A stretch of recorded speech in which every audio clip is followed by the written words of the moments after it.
तुलसीदास जी की चौपाइयाँ, दोहे और उनका परिचय। हमारे तुलसीदास जी की जन्म कथा ही बड़ी अद्भुत है, जो कि इनके जन्म के उपरांत ही इन्हें महापुरुष होने का संकेत। यूँ तो हमारे भारतवर्ष में समय समय पर धर्म विज्ञान एवं साहित्य के क्षेत्र में महान से महान विद्वानों और साहित्यकारों का जन्म हुआ है, परंतु हमारे तुलसीदास जी उन्हीं साहित्यकारों में से एक है जो कि अलौकिक प्रकाश की छटा को बिखेरते हुए समस्त संसार को शुभ्र प्रकाश और स्वच्छ दृष्टि प्रदान करते हुए राम का नाम लेकर इस धराधाम पर अवतरित हुए।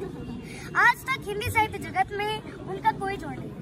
उन्होंने अपने साहित्य से पूरे भारत के लोगों को इतना प्रभावित किया है कि भव समुद्र सुखद नाव एक राम नाम से समस्त पाप रूपी बंधन से बेड़ा पार हो जाने की प्रेरणा दी है।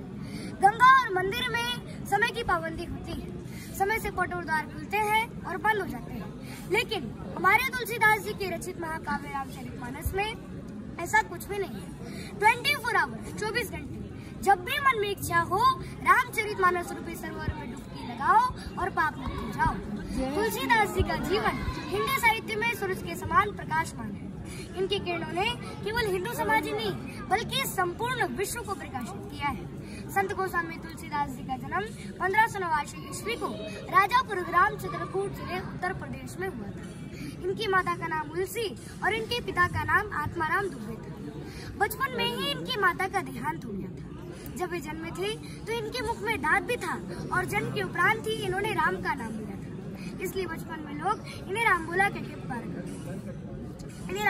पुकारा करते हैं। इसके बाद चुनिया नाम की दासी ने इनका लालन पालन किया था। जब वे 5 या 7 साल के हुए तो चुनिया दासी भी चल बसी। तब से लोग इन्हें मनहूस मानने लगे। इनके गुरु का नाम बाबा नरहरि दास था। इनकी पत्नी का नाम रत्नावली था। वे अपनी पत्नी से बेहद प्रेम करते थे। लाज न आई आपको दौड़े आयो साथ, दिखते कैसे प्रेम को कहाँ के अस्थि चर्म में देह मम तमो ऐसी प्रीत, तैसी जो श्रिया में वो तब। अर्थात ऐसी मान्यता है कि तुलसीदास जी ने अपनी पत्नी से मिलने के लिए अंधेरी तूफानी रात यमुना के नदी तैरकर ससुराल जा पहुंचे। उस अंधेरी रात में तुलसीदास जी को देखकर रत्नावली भय और लज्जा से चकित हो गई और क्रोध के वशीभूत होकर तुलसीदास जी को वापस लौट जाने को कहा और कहा कि इस हाड़ मास के पुतले से प्रेम करने के बजाय अगर आप प्रभु श्री राम जी के चरणों में अनुराग करते तो तुम्हारी 7 पीढ़ियों का उत्थान। इस फटकार को सुनकर गोस्वामी तुलसीदास जी ने अपना संपूर्ण जीवन प्रभु श्री राम जी के चरणों में यापन कर दिया, समर्पण कर दिया। चित्रकूट के घाट पर वही संतन के भी तुलसीदास चंदन विषय तिलक दे। जय श्री रामचंद्र की जय।